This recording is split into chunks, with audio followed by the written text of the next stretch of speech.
Run together. I'm with Jay Skurski from the Buffalo News, who was kind enough to join our sauna here inside the tent at Fisher. Look, Jay, right away today, wasn't a great start. McDermott came out, and we knew that Mitch Morris had sat out Sunday, Veteran Day off, and then it piqued some people's interest yesterday when he didn't practice. Sure. But you're thinking, okay, no big deal. But then today, he's got a concussion, and it's not good for Mitch Morris. No, I mean, not with his concussion history. At least 3 documented concussions in his NFL career, including a pretty serious one last year that cost him 5 games. So this is a big-time concern. I mean, anytime you sign a player with a history of concussion troubles, you run this risk. And it was sort of weird that McDermott never really mentioned how it happened. He said he was diagnosed yesterday.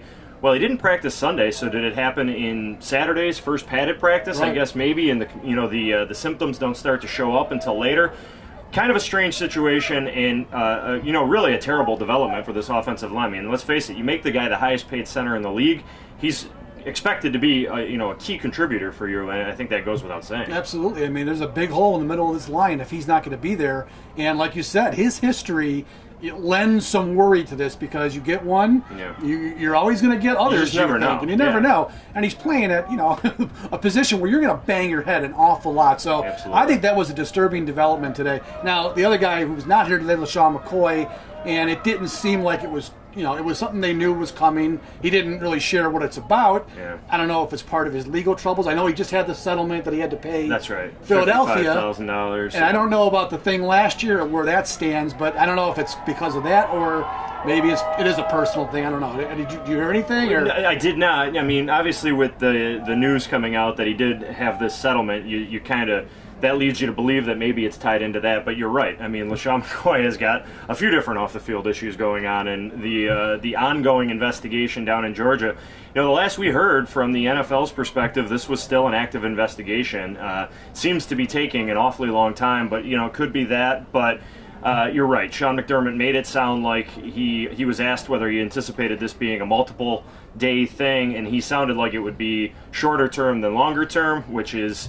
Let's face it, even for a guy who is where he is on the depth chart with LeSean McCoy, I don't think he wants to be missing a heck of a lot of time out here right now, right? You've got Frank Gore, you've got Devin Singletary. I mean, let's back up there. Let's talk about Frank Gore for a second. Have you heard McDermott rave about a guy the way he raved about Frank Gore today? He absolutely loves him. So I'm sure LeSean McCoy is aware of what's behind him in that running back room. I'm still not convinced, Jay, he's here day. I'm not either. I'm not convinced he's here day one. Last thing I want to ask you about, McDermott mentioned, specifically asked a question about how the wide receiver, there's 5 guys I think are going to make the team. We all know the 5, counting Andre Roberts. Yep. If they keep 6, there's a lot of guys to choose from, and he's brought up Ray McCloud a couple of times, specifically today. 2 or 3 times, right? Or maybe it was maybe twice by McDermott, and maybe once Brian Daboll brought him up or was asked about him. But the point is that they have been talking a lot about the strides that he's made. I actually just spoke with Ray after practice, and he had mentioned that he's been working out with Leonard Johnson, the former Bills cornerback. He spent a year here. He's actually in camp as a coaching intern working with the defensive backs. So I thought that was kind of interesting. They were able to get together down in their hometown of Tampa and spend some good time. And let's face it, Ray McCloud was a guy who he needed to take a step forward to even get a chance at cracking this roster. I mean, didn't do next to anything as a rookie last year. And then when you bring in John Brown, you bring in Cole Beasley, that pushes those guys further down the depth chart. I'm still not convinced they keep 6 wide receivers. I think 5 is a very real possibility, particularly when you look at the depth at running back.